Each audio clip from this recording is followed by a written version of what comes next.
Coucou tout le monde, c'est la Fée Enchantée. Je vous retrouve enfin pour un petit conte de Noël écrit par moi-même. Et oui, derrière la Fée Enchantée se cache Lise Grelet, auteure de l'extraordinaire aventure d'Augustin. Espérant que la petite histoire que je m'apprête à vous conter saura vous contenter. Installez-vous confortablement, c'est parti. C'est l'histoire d'un petit lapin très vif et très malin. Il avait pour habitude de gambader dans la forêt, hiver comme été. Quand il était parti, rien ne pouvait l'arrêter. C'est alors qu'un jour d'hiver, il courait, sautait de ci, de là, tant et si bien qu'il se trouva pris, loin de chez lui, dans une tempête de neige. Il regardait tout autour de lui, reniflait à droite puis à gauche, levait le museau vers le ciel, puis le baissait vers le sol, dans l'espoir de sentir l'approche d'un de ses camarades, mais en vain. Alors notre petit lapin Augustin, malin comme il est, s'est mis à chercher un abri où se réfugier en attendant que la tempête se calme. Là, il y a un trou à la base de ce grand sapin. Augustin courut sans plus attendre, et hop, d'un bond, il se glissa à l'intérieur du tronc. Ah, qu'est-ce qu'on est bien ici. En plus, je sens la chaleur. Merci, grand sapin, de m'accueillir si chaleureusement, dit Augustin par instinct. Car oui, il était lui-même surpris de parler à un arbre, ce n'était vraiment pas dans ses habitudes, mais il se sentait tellement bien. Augustin observait la neige qui ne cessait de tomber quand tout à coup, il entendit comme un scintillement de clochettes.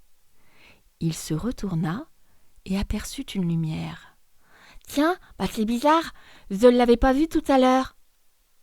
Il se dirigea donc vers celle-ci. Vraiment très étrange. On dirait que ce sapin m'emmène vers un autre monde. Je dois être en train de rêver. Quand notre petit lapin Augustin, espiègle et malin, traversa enfin la lumière, il se retrouva face à un spectacle inhabituel. Il y avait tout plein de petits êtres pas plus grands que lui, avec des oreilles pointues, mais bien plus courtes que les siennes, et qui portaient des vêtements verts, rouges et blancs. Ils portaient aussi de drôles de bonnets pointus, qui laissaient passer leurs oreilles avec un grelot sur le haut. Et enfin, leurs pieds étaient cachés dans des souliers assortis à leurs bonnets. Oh, ça me rappelle les histoires que papa et maman nous racontent à Noël. Mais au fait, c'est bientôt Noël. Vous l'aurez compris, Augustin se trouvait parmi les lutins du Père Noël. Quelle aventure pour lui! Quand il racontera ça à son papa, sa maman, ses frères, ses sœurs, c'est sûr, ils n'en croiront pas leurs oreilles. Augustin bondit gentiment vers un groupe de lutins. « Coucou, moi c'est Augustin !» Mais les lutins bondirent à leur tour, tout affolés. « Un intrus! Au secours! Au secours! Au secours !» Et ils couraient et bondissaient dans tous les sens, alors qu'Augustin les observait, immobile. Tout à coup, une grosse voix résonna. Mais pas une grosse voix qui fait peur, non. Elle était plutôt rassurante et invitait les lutins à retrouver leur calme.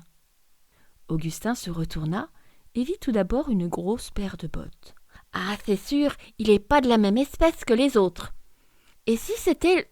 Oh non, non, c'est pas possible. » Puis notre petit lapin leva le museau et le reconnut. C'était bien le Père Noël qui se trouvait là, juste devant lui. « Oh, oh, oh, oh. Dis-moi, Augustin, tu t'es perdu, on dirait. »« Tu sais comment je m'appelle ? » ?»« Ah oui, c'est vrai, tu connais tout le monde, toi, Père Noël. » »« En effet, je connais tout le monde.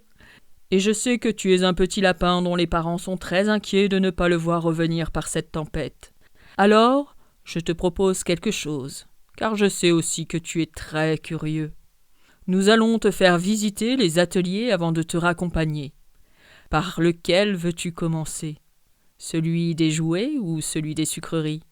Chocolats et sucre d'orge. » ?»« Eh bien, je t'avouerai, Père Noël, que j'aimerais bien commencer par les sucreries, surtout si tu veux bien m'en donner une ou deux parce que j'ai un peu faim. » »« Oh, oh, oh, oh, oh.